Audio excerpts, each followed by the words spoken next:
What is up? Welcome to this week's episode of Lambgoat's Vanflip podcast. I'm sitting with Sean Z. Not even going to try it. We just even had a conversation just prior to starting this podcast about his last name. I was going to attempt to tackle it, but I'm not going to throw myself down the well. Welcome to the podcast, Sean. How you doing, brother? It's great to meet you, man. Great to be on the Vanflip podcast. It's everyone's goal in life. I think it is, right? I mean, I love the name, honestly. I think that's what, Lambgoat was synonymous with in the early days. Yeah, I mean, that's kind of... Admittedly, that's where the podcast that's where the title of the podcast comes from. It's just a long-running synonymous thing with Lambgoat. It's not wishing ill will toward anyone. It's just that's what our podcast is. It's a Vanflip. It is what it is. That's it. Yeah, exactly. Sometimes you got to flip the coin. You know what I mean? It's on the other side. It's just me ruining interviews, ruining last names, getting information wrong. It's just a giant cluster. Zatorsky. It's Zatorsky. If you want it, it's Zatorsky. Z-A-T, Zatorsky. Z is fine, though. Z is fine. Yeah, so you've been with Daath for quite some time, since 2008. Yeah. And the band's based out of Atlanta, and they were, originated in the early 2000s, I think 2000 or whatever. And you guys kind of are like a death metal, groove metal, progressive metal kind of like band for the most part. And you joined in 2008, but then the band kind of hit a little break there after a while, after like 3 or 4 years. But now you guys are back. You guys have started releasing singles about a year ago. You guys signed to Metal Blade, and a lot of stuff has been going on. So we're going to catch up with you and kind of see what's been going on in the camp. So, yeah, how did the regroup, repackaging, and everything come together and signing with Metal Blade? Well, it had originally started with, I guess when we all went on the hiatus, so to speak, we all just got busy doing other stuff. Obviously half of Daath joined Chimera. So we did that for 4 years. We were Daath Mera for 4 years.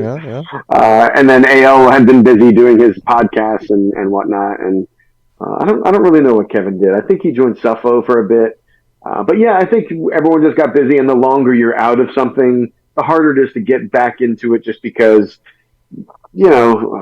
tempers flare, I guess interests wane, that whole deal. So we tried to get everybody back. We had, years had gone on, like, hey, we should think about Daath sometime. Like, yeah, sure. And then more years went by. And then it just finally came time. I think we all had a lull, and AL had reached out to me and said, do you want to do something? And so we reached out to the other guys. They were in. And then just as metal can be, it's a cruel mistress sometimes. And it can be very unforgiving. So, I think people just got busy in home life and just couldn't continue on, doing the new record. So that's when we decided to continue on and get a couple of new cats on board. And his guys are great. The main writer AL is there, so it has all of the same feels and vibes. I mean, he was always the core writer of the band, so the Daath sound is still, if ever so present. And then we said, hey, let's make a couple of songs. Let's see what the hell happens. So we originally were going to do 1, then 2, then 3, and we ended up forking over about $10,000 of our own money. I think just for me to do vocals, it cost me about $3,000 just personally. We're all working jobs and whatnot, and I wanted to go to Andrew Wade. And I'm sure you know the meme, the disrespect your surroundings. Yep. He obviously recorded that with A Day to Remember. That's not why I went to him. I went to him because he's more of a pop producer, and I was looking for kind of that vibe instead of a metal producer. Like I wanted to be more forefront, more poppy than, I don't know, more death metal, so to speak. Like the sound of it, like the sound of the audio, not the vocal approach, right? But everything, the vocal approach as well, because the vocal approach from a pop mindset is definitely different than a metal. Right. I mean, I guess a chorus is a chorus, but when you think about writing lyrics and why you say certain things and why are we going this way with the direction of what you're saying, and is this cohesive with the rest of the record? I mean, that's the kind of shit Andrew and I did. And he gave me some input of, hey, you should use this lyric, or why don't we reattack this line, or, just as a producer would do. But he really was able to get some good stuff out of me. Or the new song Ascension. There's some of that rapid fire, like that was all his idea. Yeah. Oh, okay. A pop producer comes up with that. Who knows, man? He don't even like metal, so that's the best part about it. Interesting. Yeah, that was one of my questions. I have written down here, how was it working with Andrew Wade? But since you already kind of divulged, It was incredible. That dude and I got along. Like he understands me because I think we're the same.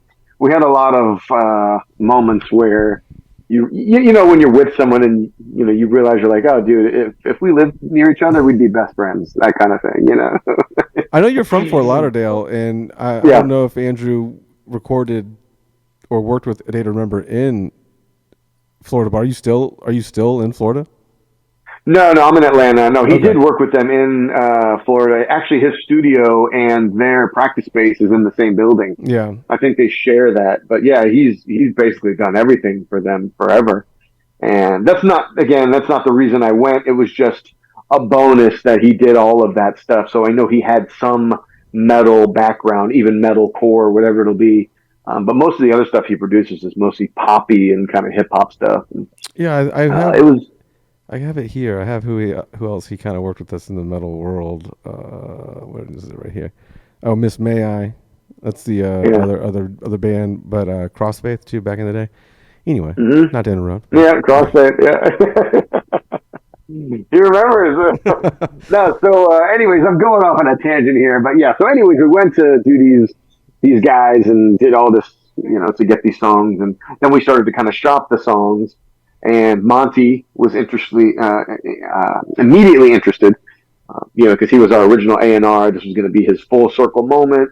He kind of shopped us to Nuclear Blast a bit, and then we knew some people at Metal Blade, and Century Media was our old label, so we kind of had three different labels pining for who was going to be the label. And in the end, Metal Blade, it's not that any of the other ones were better or worse. It's just I think Metal Blade understood what we wanted to achieve in the end a little bit better.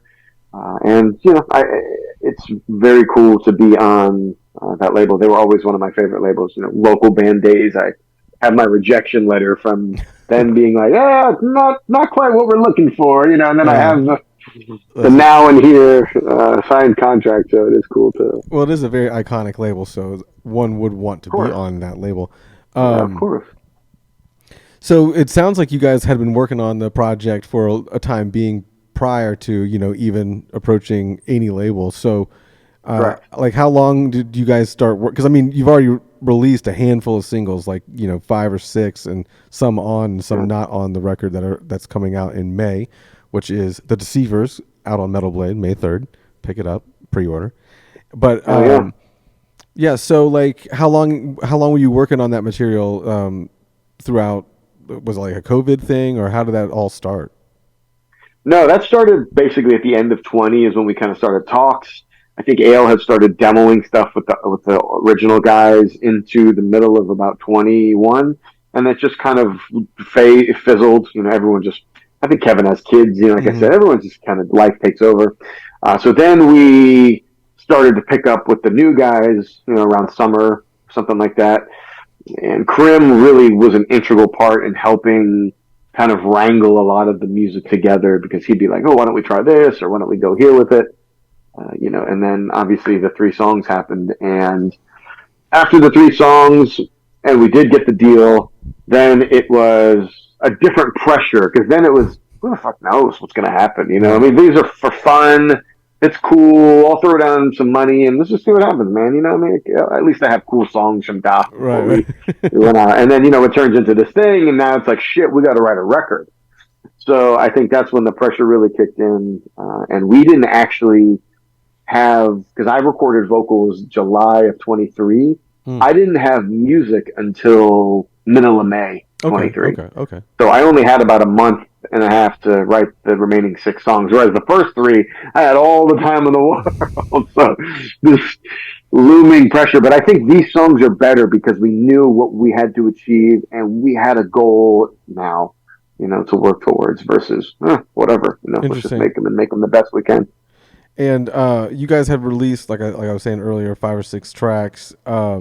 What made you decide to put all those tracks on the same record? Because you just said that like some of them, the later ones were better in your opinion, but was it the more pressure put on you guys that caused it to be better? And then again, what was the decision to encompass them all in the same release?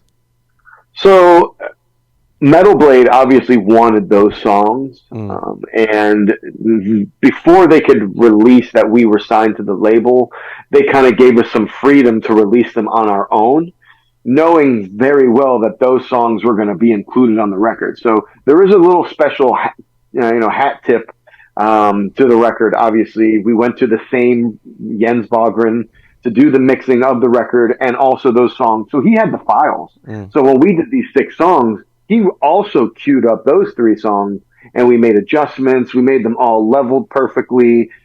Things that bothered us from the single releases actually were changed on the record. So the record versions will actually be different. Some very small things, some drastically things are higher or lower, but they wanted those songs on the record. And obviously, I think No Rest, No End is, that song kind of speaks for itself. It deserves to be on the record. So Yeah. it was kind of a no-brainer. And they just wanted a specific time frame amount of material, and they were okay with including the 3 that we had already released. They just wanted them after the announcement was made. Like, I think we had a deadline of, like, after this point, we now, no more stuff on your own. It all has to be through Metal Blade. So it's kind of cool they let us do that.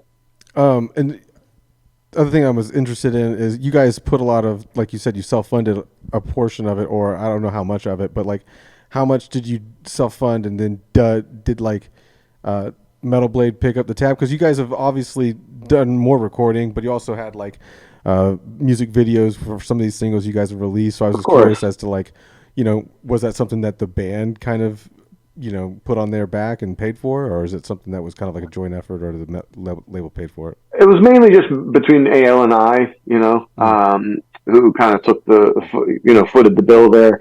That original money we spent for the 3 demos, that's just kind of, it's an investment, so to speak, Right. And so we basically just wrote that off, essentially. And then, Metal Blade was able to, help fit the bill to create the rest of the record and go back to all the same people and kind of revisit everything the exact same, so that it was just this cohesive product of everything's the same. I've listened to records, and maybe you have. I'm not going to name names, but I was just listening to one where you're listening to one track and it is so much louder than the rest of the record. And that's because the exact same situation happens. Right. You have a couple of songs, you shop them, and you may not even have access to the original stem. So you just toss it on there, and it's way out of proportion, mix-wise and level-wise. So sometimes bands get the luxury of going back and being able to do that. Fortunately, we were able to with this. Interesting. What was there a conscious choice between you and AL to go to like from a 5-piece to a 6-piece with like a third guitar, second kind of like sampler key component situation? Well, I think originally it was kind of a 6-piece because Mike was always the vocalist in Daath. Sean was only a live vocalist, so he never actually recorded on any of the albums. Because growing up with Daath in the local days, Mike was always the vocalist. And, obviously when they got signed, I'm like, wait a minute, I know that guy. But no, so there was always the elements of having the keys and having additional guitars. But I think Jesse just brings so much to the table as far as orchestration and samples and his experience in the industry. And he writes guitar stuff, and he actually helped AL contribute to some rhythm stuff, or, hey, I've got a cool riff here. This was an all hands-on effort where everybody kind of got to contribute a little bit of themselves to this. But obviously, AL being the main writer, that's why it still maintains or retains that classic element that you're looking for. How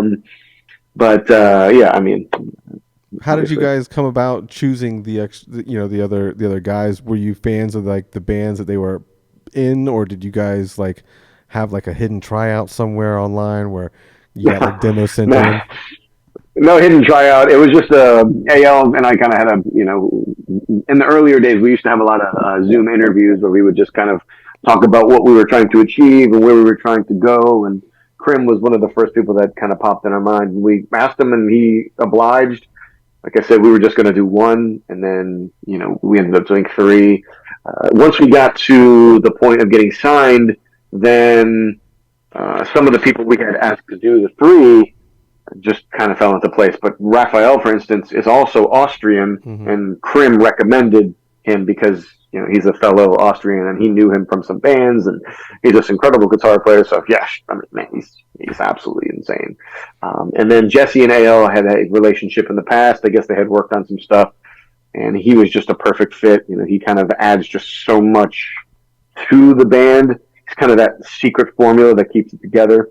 And then Dave, I mean, everybody in the industry knows who Dave is. Surprisingly, he gets around, that dude. Yeah. And I love his aluminum bass, and he teaches up at Berkeley, so he's definitely a force to be reckoned with. And I think everything just fit together perfectly. And we shot those videos and we jammed a bit, and that was our first time actually kind of being in the same room together. And cool. I felt like we were a band. It was crazy.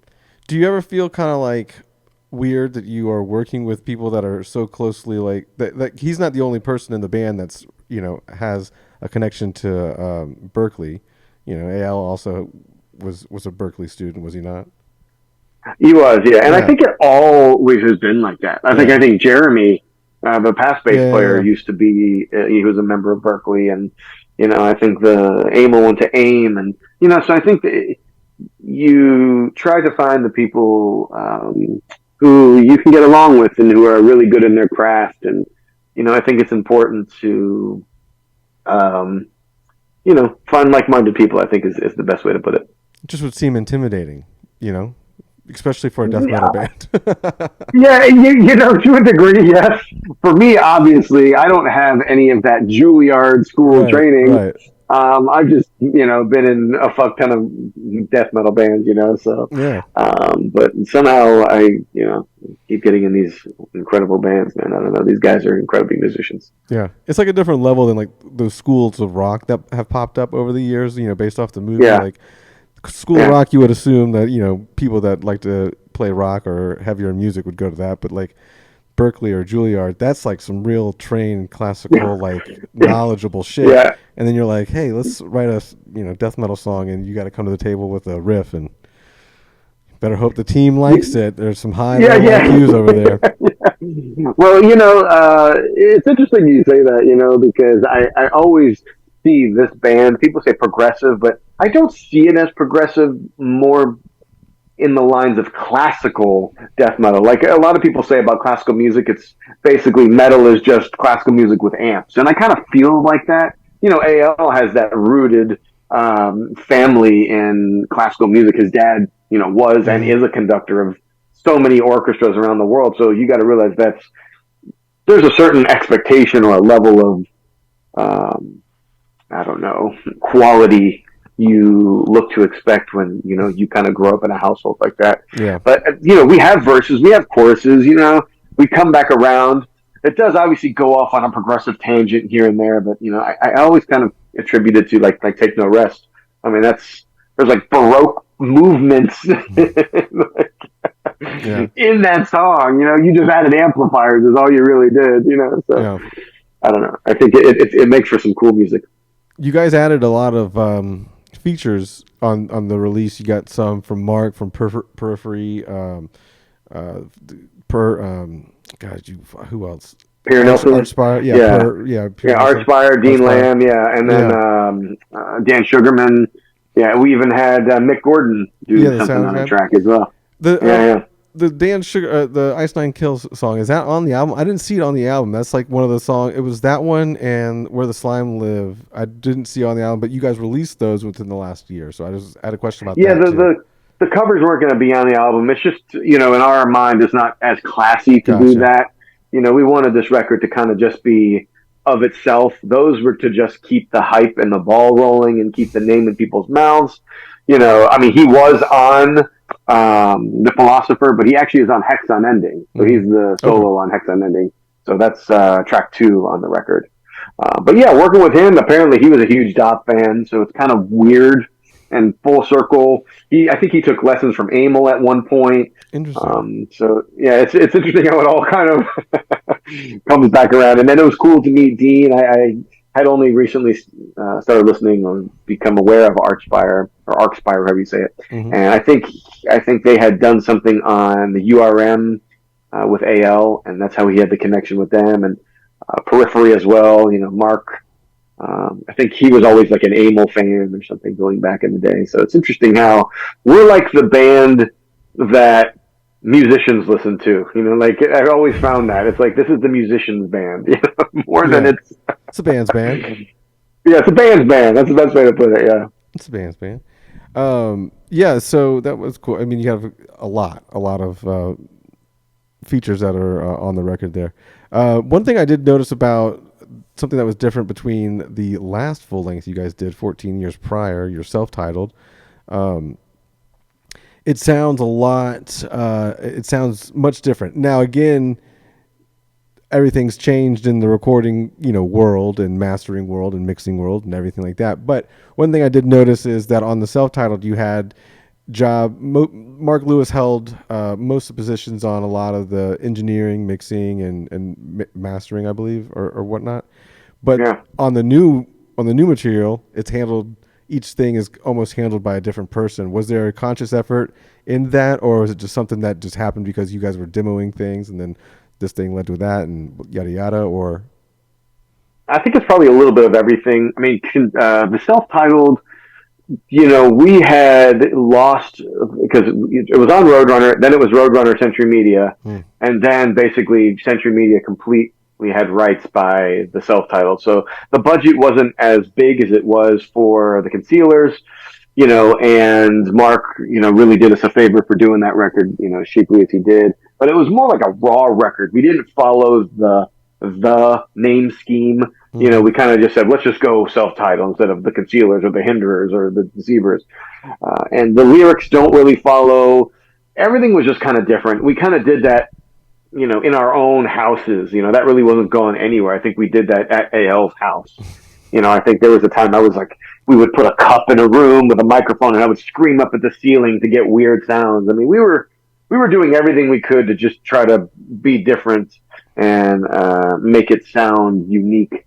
But yeah, I think again, a budget constraints really kind of handled a lot of that. And then as we got to the new record, yeah, again, I think the conversation of we want this to be the best it can. We want some of the best hands to touch it. Like we want the best guy to mix it. We want the best guy to master it. You know, I want the best guy to do the vocals. And that was my prerequisite was, look, I'll pay anything of my own money if I need to. I just want to go to the best vocal guy out there. Because personally, I always go through this internal conflict of, I fucking hate the way I sound on that last record, or yep. I loved it when I did it, and now I can't stand it because it was mixed weird or some shit. So I just wanted this to be the thing where I look back and say, actually, that's good. I approve of that.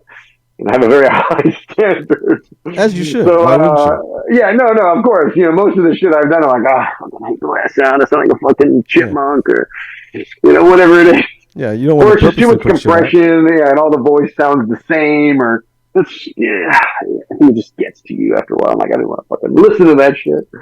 But again, I think that's what it was. It was a combination of everything, just trial and error, and like you said, you did it a little bit with these songs, and I was like, well, shit, now we gotta follow suit. Right.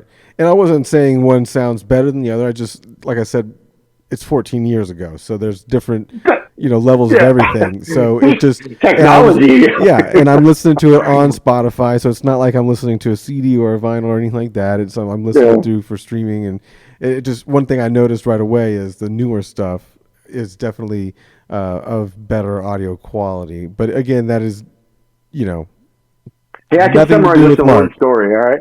Yeah. So when I started touring with Daath and we started doing van tours in 2007, we did that Dark Funeral tour. It was actually my official first tour with them.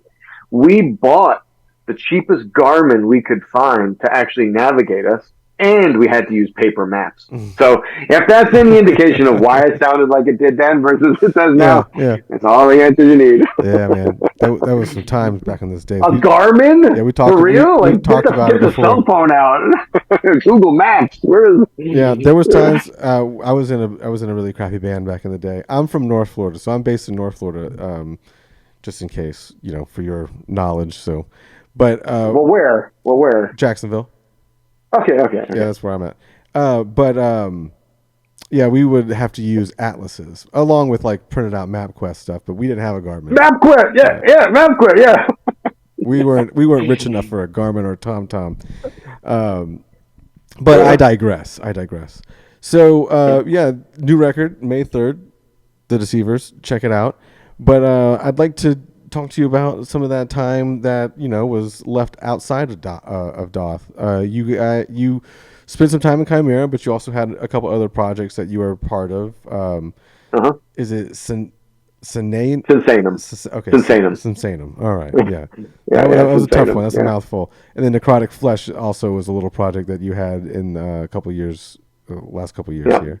And you're still doing those? You're still doing both of those, correct?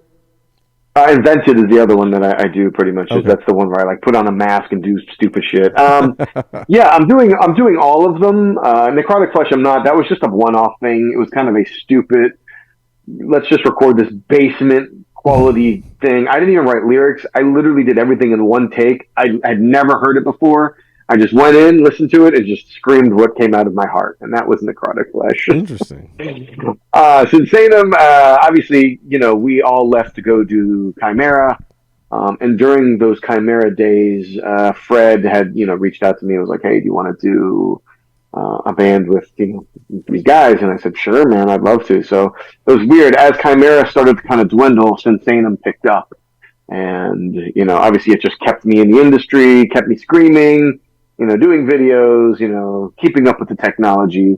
And yeah, obviously we just finished recording the latest album. I finished that in March of last year. But because there's not really any hurry to push that out, and Daath had been signed to Metal Blade, we kind of have to put that on the back burner. Daath kind of has to take precedence. Cinsanum is still signed to Ear Music. We're still on, the European label. They did give us a budget to do another record, so it's not like any of that is not true. But Daath kind of became the forefront, and Metal Blades, look, we want to release here, and since we didn't really have a release set, we're kind of pushing that out maybe till beginning of next year. But I finished recording 15 tracks with them. I did another 15 with Vented. So I have, in the next, let's call it 8 months, I have somewhere like 60 tracks coming. Busy guy. That's a lot of screaming. But the Cinsanum stuff is good, man. We got a new drummer. Can't say anything about who it is, unfortunately, at the moment.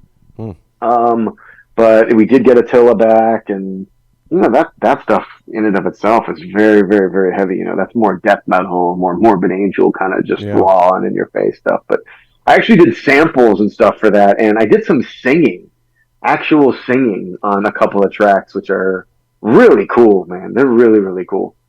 Is there any singing on the Daath record by chance? We were talking about the pop producer, so I just wanted to clarify that. No singing. If anything, it's just that same pitch scream style that I do, like that you've heard. And I should have clarified that then. I think people were going to maybe get confused. Like, what does he mean? Pop sounding? Yeah. Well, pop sounding, I mean, the way that a chorus is constructed, Right, no, I understood what you were saying, but I was like, ooh, this could be confusing for some people. They may think look, I mean, Max Martin can be like, hey, Taylor Swift, I want to write you a song, and he writes her whatever it was, Shake It Off, I believe was one of the ones he wrote for her, and he has the formula to the chorus down, so that's a pop chorus, and that's all I meant by it. That's true. To clarify for the fans. Are there any what's going on in the live performance scheme, and is that possible? I mean, because like you're saying, you have two people that are European born for the most part. I don't know if they're living stateside for the time being, or if they're based out in Europe or whatnot. But what is the likelihood that Daath will start playing live and touring? Well, obviously we did sign to a label, so any prerequisite is obviously the knowledge of needing to tour off said record that you signed to. So obviously there is touring in the future. It's just a matter of the stars need to align. We're trying to kind of rest on the laurels a bit, need to release the record. Obviously we all kind of have stuff coming down the pipeline. I know Krim right now, for instance, is out with Septic Flesh. He'll be in Atlanta in a couple of weeks. So, I think it's just a matter of the right time and the right tour. But, you can definitely expect to see us, 6 months to a year. We expect to be out on the road somewhere doing something. Nice. If it's not festivals or, whatever it is. And now I kind of want to get a little backstory on you, if you don't mind. We'll just go sure, back. Man. We'll go back a little bit. We'll just get a little introspective and interested. I just would like to talk about your musical journey into heavy music, and then how you first started getting involved in Daath in general. So obviously my musical journey, and things I hate to admit, but Limp Bizkit is one of my favorite bands. Oh, dude, we've just bonded. We're brothers now. Come on, Fort Lauderdale. I'm in Jacksonville, dude. I'm in Jacksonville. Dude, exactly. And something about being in Florida at that time and that hype years. I remember seeing Limp Bizkit on stage at the Prop Room in Fort Lauderdale, and it was the Seven Dust and Clutch tour. And they packed the house, but there may have been 600-700 people there total. Yeah. So that's the era of Limp Bizkit I come from. That just, holy shit, they were good. I think my first introduction to music, I don't know what yours was, but mine was Vanilla Ice and MC Hammer. Yeah, dude, we're like the same person. What the hell's going on? You're saying the same. I grew up the same way almost. How old are you? 42. Yeah, I'm 40, dude. We grew up in the same neighborhood almost. No wonder. Damn. Yeah, no shit, brother. No, that's how it started, MC Hammer was the first. MC Hammer was one of the first records I ever got from. I got one of those BMG music catalogs, and I sent that shit off without my parents knowing, and those CDs showed up. Same. Yeah. Same. Please, Hammer, don't hurt him. You know what I mean? What you know about that? Damn. Tell me, have you seen her? Yeah. That's why we pray. You can't touch this. Oh, the whole album, dude. The whole album. Banger. 8-year-old me was really loving it. I don't even know how old I was. I had to have been 8 to 10 years old. That had to be, yeah. And obviously, Vanilla Ice. Come on, that was we all thought we were Vanilla Ice growing up, but that album didn't hit as hard. There wasn't as many bangers as MC had. 2 or 3 songs. I think Ice Ice Baby, and then well, he did the Teenage Mutant Ninja Turtles song or soundtrack too. That was a banger. That was come on, Ninja Turtles, and I'm I can't even go there. Come on, but Too Legit, not Too Legit to Quit. Go Ninja Go. That's the song, man. That was the song, man. Yeah, and well, speaking of MC Hammer, Too Legit to Quit, Addams Family. Bro, that was a whole big thing back in the day. There were some bangers in that era, But yeah, then obviously my musical journey took a heavier toll, and my first metal record was And Justice for All. And from there, I think I started to get into the 90s grunge, and I started to get heavier. And then I remember getting my first Cannibal Corpse record. And I think it was Tomb of the Mutilated was the first one. And I remember the first time listening to it, it just sounded like noise to me. It gave me a headache. The treble was off. It just sounded weird, and I couldn't get into it. And then as years progressed, obviously they became one of my faves. And that sound became a fucking death metal thing. Yeah. You just that's the thing. That's what everyone does, and that's what somehow I became a death metal vocalist through time. But I grew up in that same era. The 90s, the new metal era. I learned to scream off the Slipknot, Deftones, Fred Durst. Those are my screaming idols, I guess, so to speak. And then I started to get a little heavier with Jesse, Killswitch, and always had the death metal in me. And I love Chris Barnes and 6 Feet Under, and I love what he did with that whole black and roll thing that he did, death and roll, weird, motorcycle metal, 6 Feet Under, and that really, I started to kind of play along to those, and that's what formed that same kind of vocal style. And it's funny, I tell Chris all the time, dude, you were one of the reasons I do death metal. Yeah, I was gonna ask, it's a diverse, ranging growl. So how'd you develop such versatility with that? But I think that all happens just through time. I mean, I did the Melissa Cross Zen of Screaming in '04, '05, '06. They actually, Roadrunner sent me to Melissa Cross, so that was cool to get to go to her.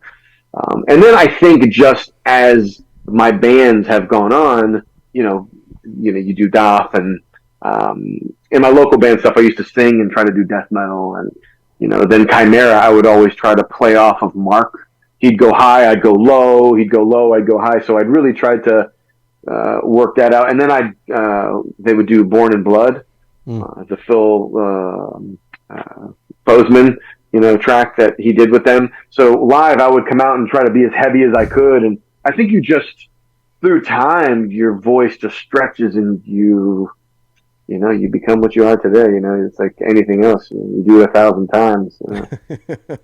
Eventually get good at it, I guess. Yeah. Over the years, how has your preserving your voice? How's your vocal technique evolved over the years to do so? Like, has it changed? Or obviously, because you saw, Melissa and everything like that, that's probably, changed the way you did things up till then. But now is it still the same regiment, or have you added on, tossed things out, incorporated new stuff? Because there's so much, on the internet now for like vocalists, especially extreme metal, extreme music vocalists out there now. I didn't know if you adapted it or how it is or whatnot. That's a really good question. I mean, obviously, as new styles have come up, I always want to be able to make sure that I can at least stay somewhat in the forefront. I think being a good metal vocalist, you really have to be good at imitations. Like, if you can do imitations of, cartoon characters even, that helps because you learn how to move your mouth and change your shape and, twist your tongue. And it's all of that, I think. Obviously, I always try to incorporate things like that into my style. I'll even do some of the later stuff, or even some of the Sensanum stuff.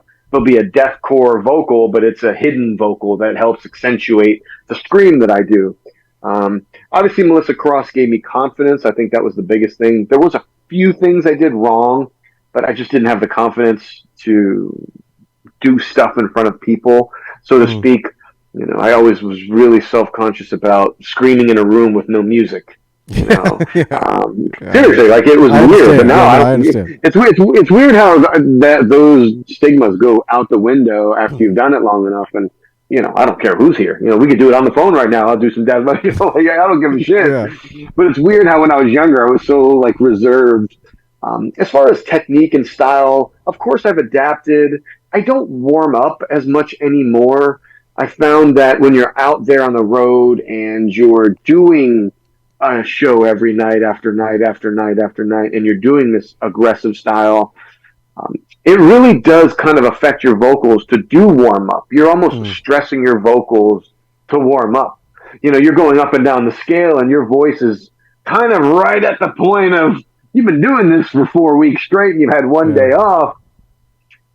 Probably is best to just, shut up. And I find that it's interesting how you learn those little things about what to eat, what not to eat, parts to cut out live, because you can't maintain the breath pressure, that you could do in the studio where you have this long holdout and then a word comes under it. Like, you just shorten it or skip it and go right to the next line.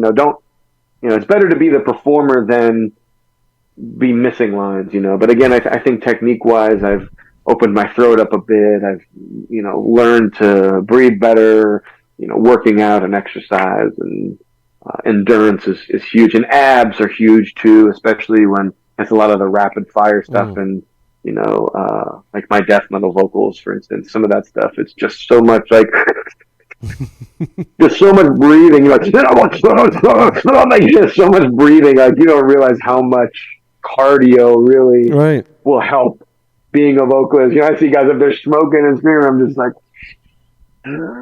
yeah. Sometimes I always wondered if I should pick up something like that so my voice could be like, do you really have to smoke 20 packs a day and drink a bunch of, whiskey all the time to have a scratchy ass voice? No, actually, no. If you just keep up with it and you maintain good health, there is a way to get back to it if you've been gone from it for a while. And if it's not there and you're forcing it, by like trying to throw up and get acid and cigarettes and getting booze, you are fucking all your shit up. Yeah. You're just GERD and acid reflux and It's a like whole different problem. Whole different set of problems. Yeah. You're in a few days. You're gonna have no voice essentially. Yeah. So I think it's important to not eat a slice of pizza right before you go on stage, if you know what I mean. That's true. A glass of orange juice and some spaghetti, probably not the best pre-stage meal. If you know Especially what I mean. with all those abs, it'll just push it right back up. Yeah. My last question here before I get into some other things with last Daath really related question, I guess. The lyrical content for the new stuff, has it changed or differed from the previous releases, and where does that stuff come from? So like I told you before, the last record was kind of like whatever. We're now on Century. Our budget's gone. Like whatever, dude. Music. We've put our blood, sweat, and tears into this music business shit, and you sometimes you feel like you get left behind, or you get pushed to the back because you're not at a certain point. I think that's where a lot of the lyrical and musical content came from. Self-titled. This particular record, we really wanted to get back to that roots, the scheme, the naming scheme. The lyrical content to kind of pull from the same vibes, that Tree of Life. This was more personal experiences.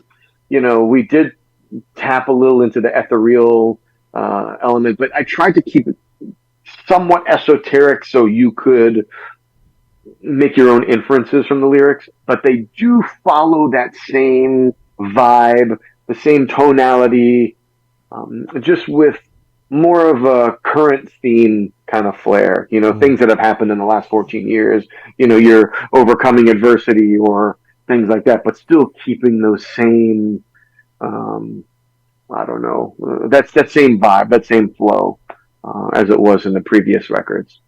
So yeah, the lyrical content definitely taps into the same things, the same things I was feeling when I wrote Concealers, or some of the same, vibes that we were loosely basing stuff off of. I don't want to get too in depth into that because I don't really want to put a pinpoint on where lyrics specifically came from, Sure. just because that turns into this whole snowball effect of leaving something to be Yeah, I like people to make their own guessing. inferences Yeah. from it, because years will come, and what's interesting is sometimes the songs almost develop for themselves and they kind of make sense later on. Like, I know this is a weird thing, but I was bitten by a dog about 2.5 weeks ago, got me in the back of the leg, just came up out of nowhere and bit me. And I've had to get this tetanus, and I've had to have 4 rabies shots, and I had to go on antibiotics, and dude, it was a whole fucking nightmare. And now you look at Hex Unending, and I'm looking at the words, I'm like, this is about getting rid of this bullshit inside of you, and that's how I feel right now. Get this fucking over with, rip it out, get this hex from my body. So it's weird how songs take shape as life moves on. So I never really like to put a hard definition of what a specific song is about, because it changes. It does. Are you ready for the clips, the things that are going to be made clips probably off this podcast? Sure. Yeah. Let's talk about some not related stuff, non-musical related stuff to the band, but you've always had quite exquisite facial hair. So I left it down just for you today. Right. Thank you. If you notice, I've had it up so much lately, man. Yeah. I usually that's a pretty long. I mean, it's pretty long. Is that the longest it gets, the beard, or do you trim it around that level? Because no. So I don't let it go below the belt anymore. Okay. I used to.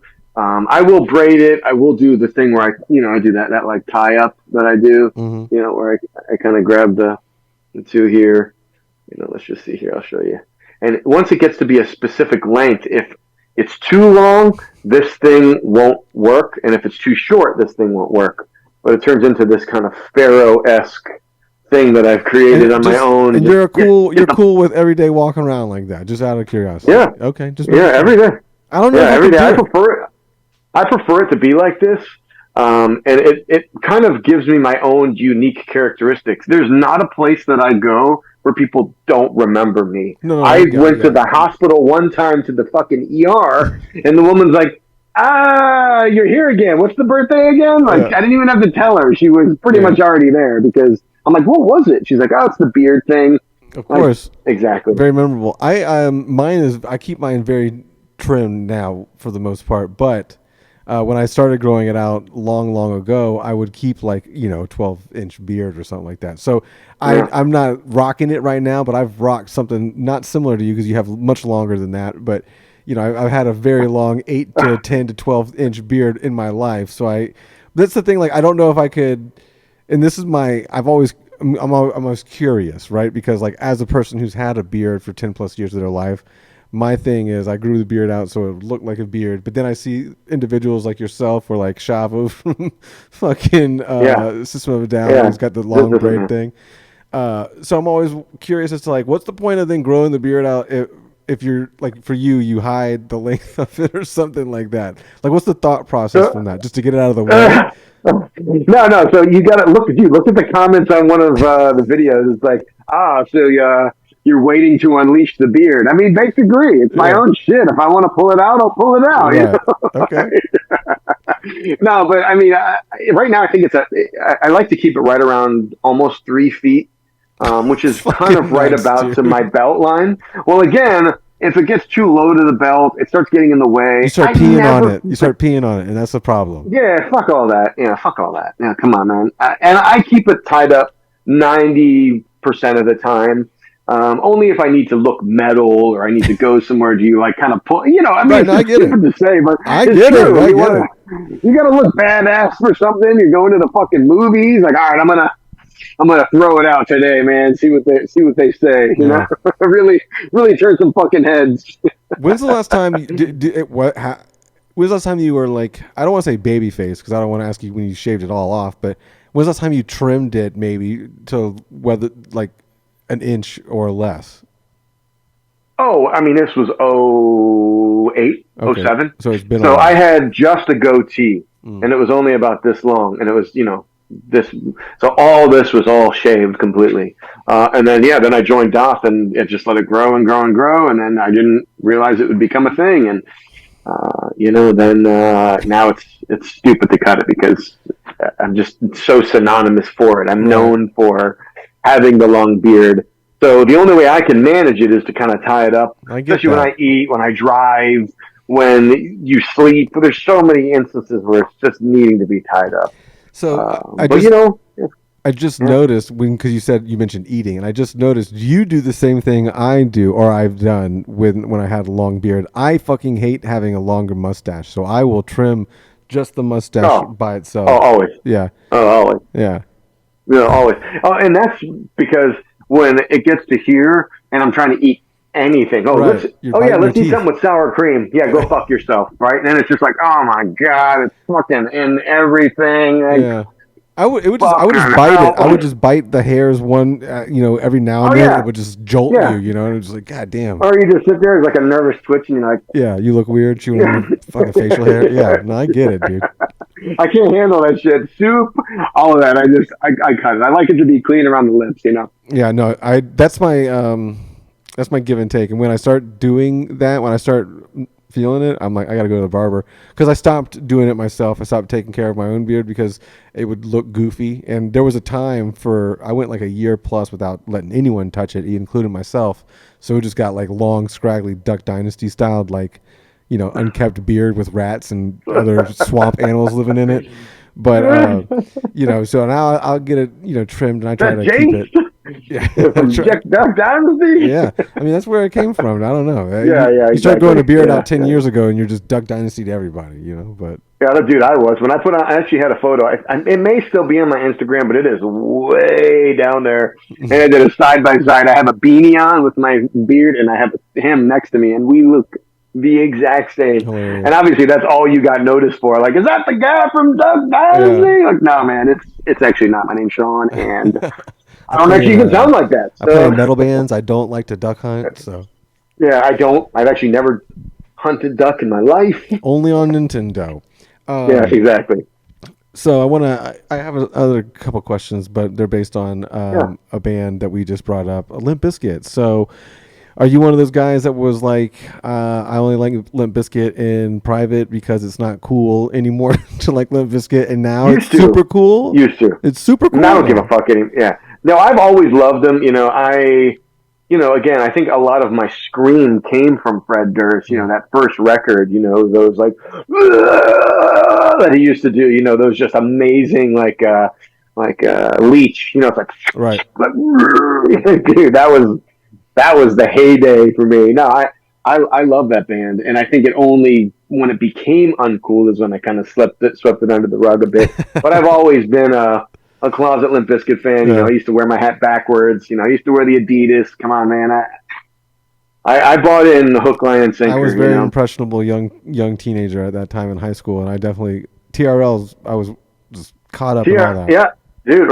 When Chocolate Starfish came out, I love that record. There's something about the sound, like Boiler, or best song they've ever written. Best song they've ever written. In my opinion. I agree, dude. It is such a good song. It gives me chills to even hear it and think about it. Seriously. And I did the Napster tour. I did the Napster free tour. Nice. I waited out front. So did I. Yeah, I did too. I did do in Jacksonville. Yeah, my CDs got stolen, but other than that, it was fucking worth it. Dude, yeah, and they did The Cage. Yeah. Remember, that was the whole thing that was on MTV, and they brought in Alcoholica and Cypress Hill. Yeah, dude, that was the best shit. They were smoking. It was weird because like Cypress Hill would smoke weed or fake smoke. I don't know, whatever. I was so young, but they'd bring like giant bongs out and smoke. And and then I remember the other thing I remember about the Napster tour, outside of sleeping out front for it with my friends, was the venue I was at. We were up front, and they had these indoor fireworks, and they would play like the Mission Impossible theme. Yeah. When they shot, I remember. And I remember just like no one could breathe, and I was like, "What the fuck?" I know. I remember when we waited for Limp Bizkit to come on, they played Freak on a Leash over the PA, and the whole fucking amphitheater was, or whatever it was, not amphitheater, but it was like the Tabernacle, whatever one of those places. The theater was singing it in harmony, and everyone, it gave me chills. And I remember they had debuted Hot Dog on stage at that point, and I remember I'm like, I've got to get this fucking album. I just couldn't believe they were a real band. They just were like untouchable to me at that time. It is crazy. You know what? The thing is, like, they do get a lot of shit, and they have gotten a lot of shit. But like at some point, Slipknot became cool for hardcore kids to wear the shirt in the pit, and at some point now, Limp Bizkit's becoming cool again. But like the kids that are thinking Limp Bizkit's now cool, that don't really remember like the late '90s, early 2000s, or TRL or anything like that. That band became like. That band was so big, so quick, so for like that short period of nu metal's time, that's insane. I mean, it's insane to where they didn't really put out a lot of music, in the last like decade plus or whatever. But like Korn's been just driving and just doing churning. And like I could argue that Limp Bizkit still is either the same level as Korn or surpasses them a little bit. Sometimes I don't know. It could be because I'm such a homer Limp Bizkit fan, but like I don't know. They were so big. Hey man, take him to the Matthews Bridge. You know what I mean? Like I do. Every other day I go over it. No, I mean, come on. I definitely think they lost it a little bit there. I didn't really like Results May Vary. I thought it was whatever with that new guitar. I want to rank the albums after this, but I do want to know your opinion on that album. I liked it. I did like it. I remember when they were auditioning for the guitar player. I did like Eat You Alive. I like Head for the Barricade. There were some bangers that had that old Limp Bizkit feel, but the rest of them were kind of Gold Cobra, same, It was the channel. What was the one with the channel? What was that? What record had the channel? The Unquestionable Truth. Unquestionable Truth. Yeah, that's right. Fine. It was a different style, but this new one is so good. It's Limp Bizkit. It is so short, and that's the thing is I'm so bummed. I listened to it. I'm like, it's already over. Yeah, it's like 20-something minutes. Start it up again. It's like less than 30 minutes or around that time. Yeah, I know. Yeah, it's like 30. I know. I think it's like 32 minutes or something. But I love that song. It's like I fucking hate Limp Bizkit. I know, dog. You too. No, I mean that's one thing I learned. I've not learned, but this one thing I've felt when I heard the new album. I was like, they just went and wrote like, what's the Limp Bizkit album gonna sound like? Because like the Unquestionable Truth was a departure from the original sound, and even Results May Vary is a little different because it's no West in there and everything like that. But, you know, that's definitely a return to like the Chocolate Starfish time. Yeah, and that was an amazing record in and of itself. I didn't like Results May Vary as much. I do listen to it a lot more recently, fully through, because I remember there was just a lot of it that pissed me off. I think it made me mad about Cambodia not being on the record and them turning it into a Jacksonville, where are you at? Rochester. Yeah. You know, you're like, dude, you had the song. Yeah. Why didn't you just write a different one and include Cambodia? Because I thought that was Limp Bizkit's best song to date. I loved Cambodia, but I don't know. That album has grown on me. Obviously, $3 is my fave. You know, I'd say Chocolate Starfish, number 2. Yep. You know, I would put the new one probably. I don't know. You know, Results May Vary. I'm not Results. I'm sorry. The second one. I'm drawing a blank. I'm sorry. Other? Oh, Significant Other. Yes, I'm sorry. That's the one I'm referring to. Significant Other. Significant Other is the one that I've been listening to a lot lately. That's the one that they, you know, did the Cambodia. Show me what you got. I would put. Yeah, show me what you got. Like you know, I liked Who's Hot, Who's Not Better. I'm sorry, but you know. Yeah, but I mean that's on like a live recording of like Family Values or something like that, isn't it?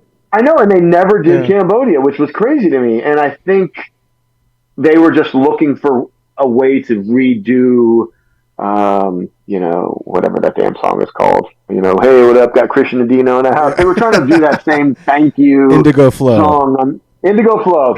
They were trying to do that same song on the second album, and it just fell on deaf ears for me. But now it's okay, I guess. You know, I'm going to see them. I got tickets for August. So who doesn't? I've been. I mean, I do. Who doesn't, brother?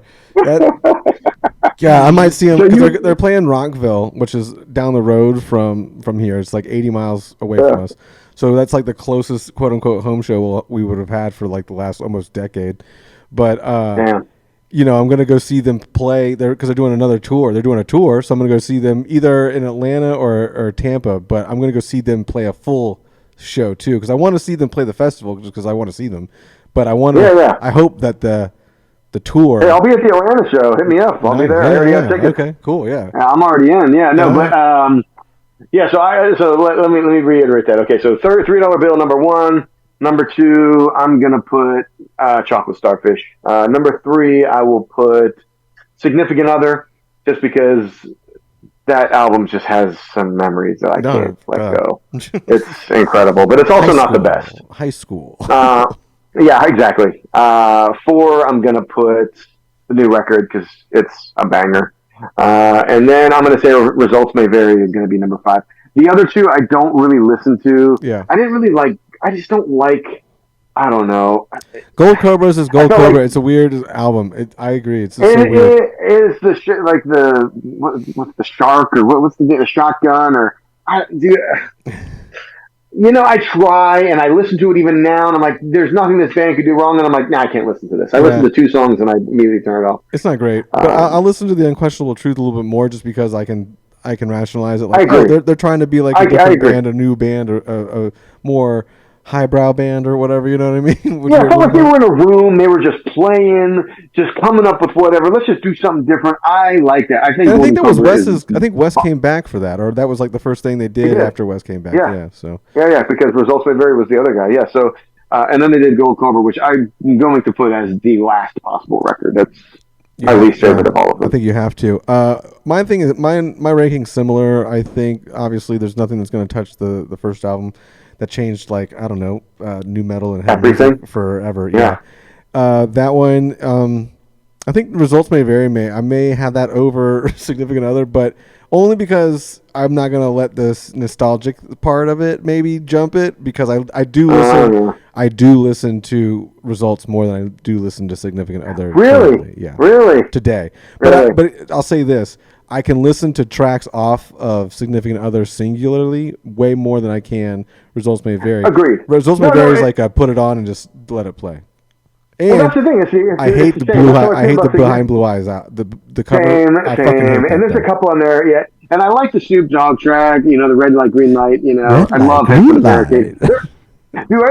There are some fucking bangers on there. You know, I haven't listened to it in a while. Maybe I need to revisit it. Because I've been listening to Significant, and I'm feeling that vibe. It's like one pieces. I like Nookie. I like 1999. But it is a cohesive record. I've listened to that record from beginning to end more than, you know, times I've breathed probably. But like, I can listen to Nookie by itself. I can listen to Rearranged by itself. I can listen to all these songs. I'm not going to Head for the Barricade just one time. It's got to come in. Because there's like a couple songs, and Head for the Barricade is a banger. I'm not disagreeing. But there's a couple songs like Underneath the Gun and the other microphone thing or whatever. There's a couple songs that go like really well together on that album, and I like to just go through those together. Whereas like I can bounce around to a lot of other their singles because they have so many. No Sex. I didn't. It was kind of whatever.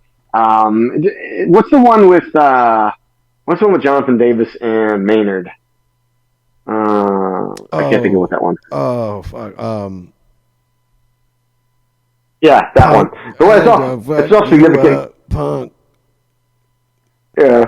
I can. Yeah, I can hear the Jonathan Davis part, you know? Oh, you're thinking of that one. I'm thinking of the Family Values fucking song. Oh, no, come on. I love Family. That was, dude, come on. I'm talking about All in the Family. I loved All in the Family. All in the Family. That's what I was thinking of. Yes. That's my shit. No, it's the one on Significant with Maynard and Jonathan Davis. It's like the end of the record. Is it a Lesson Learned? I think so. It's the end of the record. Yeah.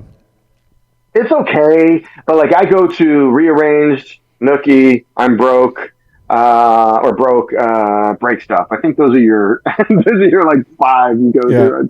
I got to go. 1999 is a banger, dude. That's a banger. It is. That's a banger. No, 1999 is a banger.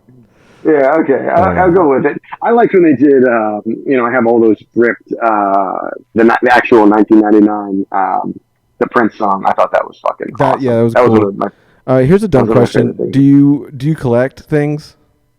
Of course. Do you collect like music stuff or anything like that?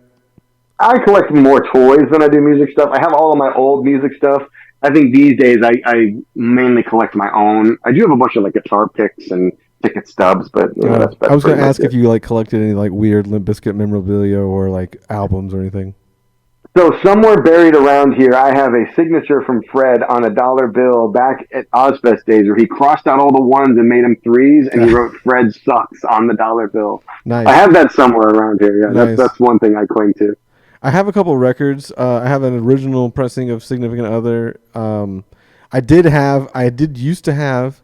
I went to a concert when they played here in like 2000, the end of 2000 or whatever. I went to a concert, and they are synonymously known for like bringing a kid on stage or whatever and having him perform on stage. I was lucky enough to be that kid at that particular show. So a friend, people took pictures of it. I didn't have a photo of it, but I ended up getting a photo of it. My dad, I don't know how this happened. My dad took my ticket and like went somewhere where Fred Durst was, and he knew this he knew it for some reason. He was there. He got him to autograph it, and he made this like frame job for me, and it was really nice and really like, oh, thanks, Dad. My apartment got broken into many years later, and someone thought that looked cool, I guess, and they took that. Oh, dude, I'd be so pissed. Yeah, man. I was pissed, but I used to have an autograph, so that's cool.